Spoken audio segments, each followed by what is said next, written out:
अस्सलाम वालेकुम दोस्तों, आज मैं आपके लिए कीमा करेले बनाने की एक बड़ी ही लाजवाब रेसिपी लेकर आई हूँ। बग़ैर कड़वाहट के और इतने लज़ीज़ करेले बनेंगे ना कि बच्चे भी पिज़्ज़ा बर्गर छोड़कर खाना पसंद करेंगे। तो चलिए हम रेसिपी देख लेते हैं। इसके लिए सबसे पहले यहाँ आधा किलो करेले मैंने लिए थे। करेले का छिलका उतार लिया, उसके बाद इस तरह से इसकी कटिंग कर लेनी है। तो इस तरह बारीक बारीक टुकड़ों में इसको गोल गोल पीसेस में काट लेंगे। उसके बाद फिर हम इस पर नमक लगाएंगे। नमक लगा के हम इसे 1 घंटे के लिए छोड़ देंगे, इसी तरह रखा रहने देंगे। अगर कम टाइम है तो आप इसे 20 से 25 मिनट के लिए ज़रूर आप इसे रख दें।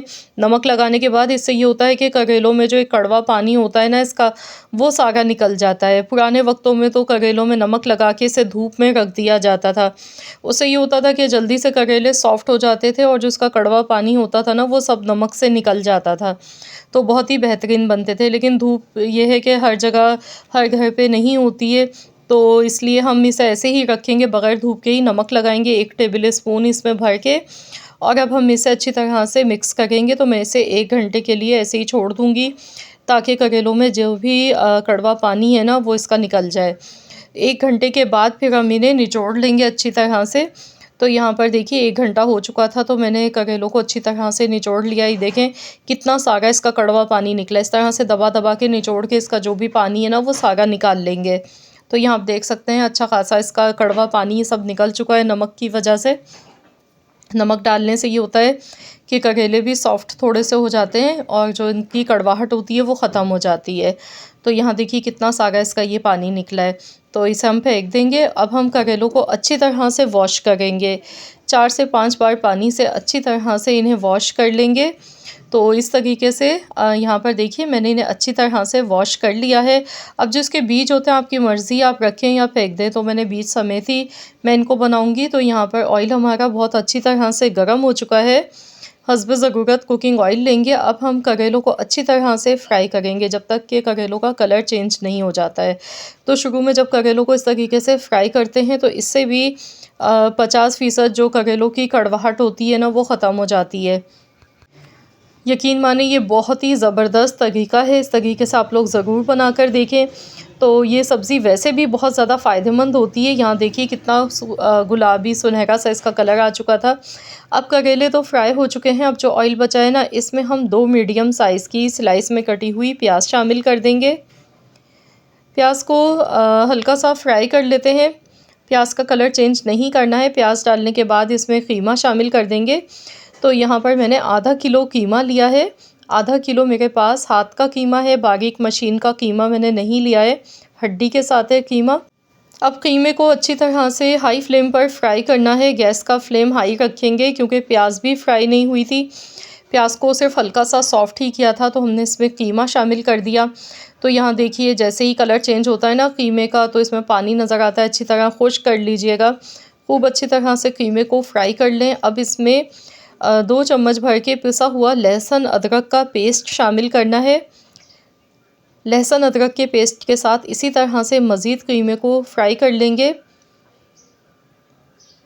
तो यहाँ देखिए कीमा हमारा अल्हम्दुलिल्लाह काफ़ी फ्राई हो चुका है। अब इसमें नमक डालेंगे हस्ब ज़रूरत, आधा चम्मच कुटी हुई लाल मिर्चें, 1/4 चम्मच हल्दी पाउडर का, आधा चम्मच लाल मिर्चों का पाउडर, 1 चम्मच कुटा हुआ धनिया, आधा चम्मच ज़ीरे का पाउडर। तो ये बेसिक सारे मसाले हमने इसमें शामिल कर दिए। अब इसे अच्छी तरह से मिक्स करेंगे, मसालों को भून लेंगे अच्छी तरह से। तो यहाँ 2 से 3 मिनट तक मसालों की अच्छी तरह से भुनाई करनी है। फिर हम इसमें टमाटर डालेंगे। अच्छा, जब भी कीमा करेले बनाएं तो टमाटर का इस्तेमाल आपने थोड़ा ज़्यादा करना है। मैंने 4 मीडियम साइज़ के टमाटर लिए। लाल सुर्ख कलर के पके हुए टमाटर इसमें ऐड कर दिए क्योंकि ज़्यादा टमाटर डालने से ना जो करेलों की जो कड़वाहट होगी वो बिल्कुल भी फ़ील नहीं होगी। वैसे तो अल्हम्दुलिल्लाह हमने जो भी सारे स्टेप्स किए हैं ना तो आप ज़रूर आज़मा कर देखें। आपको यकीन नहीं आएगा कि इतने लज़ीज़ कीमा करेले भी बनाए जा सकते हैं कि बच्चे भी शौक़ से खा लें। घर में बुज़ुर्ग तो सभी शौक़ से खाते हैं, लेकिन क्या है कि बच्चे शौक़ से नहीं खाते हैं। तो आज की जो रेसिपी है ना ये बच्चों के लिए भी स्पेशल होने वाली है। 1 कप इसमें पानी का शामिल किया है। अब हम इसे 20 मिनट के लिए पकाएंगे ताकि कीमा इसमें अच्छी तरह से गल जाए। तो यहाँ 20 से 25 मिनट लगे हैं। बीच में भी मैंने 1-2 बार चम्मच चला लिया था। तो यहाँ पर देखिए इसमें जो पानी था ना कीमे का वो खुश्क होने लगा है। ये देखें, और टमाटर भी एकदम से इसमें सॉफ्ट हो गए हैं। अब इसमें हम करेले शामिल कर देंगे जो हमने पहले फ्राई करके रखे थे, और इसे मिक्स करेंगे अच्छी तरह से। वैसे तो करेलों को अब गलाने की ज़्यादा ज़रूरत नहीं पड़ती है, क्योंकि जब हम इन्हें फ्राई करते हैं ना तो ये 70% तो कुक हो जाते हैं। तो यहाँ पर अब हम इसे 10 मिनट के लिए पकाएंगे मज़ीद। और तो चलिए इसे कवर कर देते हैं ढक्कन लगा के। बिल्कुल हल्की दम वाली आंच पर हम इसे 10 से 12 मिनट के लिए पका लेते हैं। तो यहाँ पर 10 से 12 मिनट हो चुके हैं, तो चलिए देख लेते हैं। माशाल्लाह अल्हम्दुलिल्लाह, देखिए आप इसकी लुक चेक कर रहे हैं, माशाल्लाह बहुत ही ज़बरदस्त लग रहे हैं दिखने में। ये देखें, अब इसमें हम हरी मिर्चें, हरा धनिया थोड़ा सा डालेंगे, और साथ ही में यहाँ पर पिसा हुआ गरम मसाला थोड़ा सा ऐड कर देंगे। तो यहाँ देखिए इसमें बिल्कुल भी पानी नज़र नहीं आ रहा है, अच्छी तरह से इसकी भुनाई हो चुकी है। तो चलिए अब इसमें हरा धनिया, हरी मिर्चें थोड़ी सी ऊपर से खुशबू के लिए डाल देंगे, और इसे अच्छी तरह से एक बार मिक्स कर लेंगे। तो यहाँ पर देखिए बेहतरीन से हमारे कीमा करेले बनके तैयार हुए हैं। पिसा हुआ गरम मसाला लास्ट में डालेंगे, इससे खुशबू बहुत अच्छी आती है।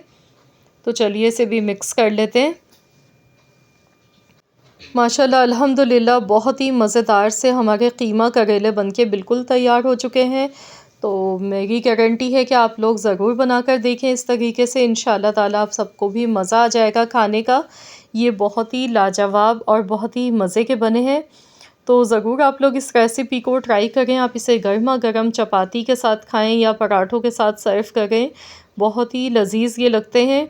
आई होप कि आप सबको मेरी आज की ये वीडियो ज़रूर पसंद आई होगी। वीडियो अच्छी लगी है तो इस वीडियो को लाइक ज़रूर कीजिएगा, शेयर भी ज़रूर कर दीजिएगा। चैनल पर नए हैं तो सब्सक्राइब कर लें।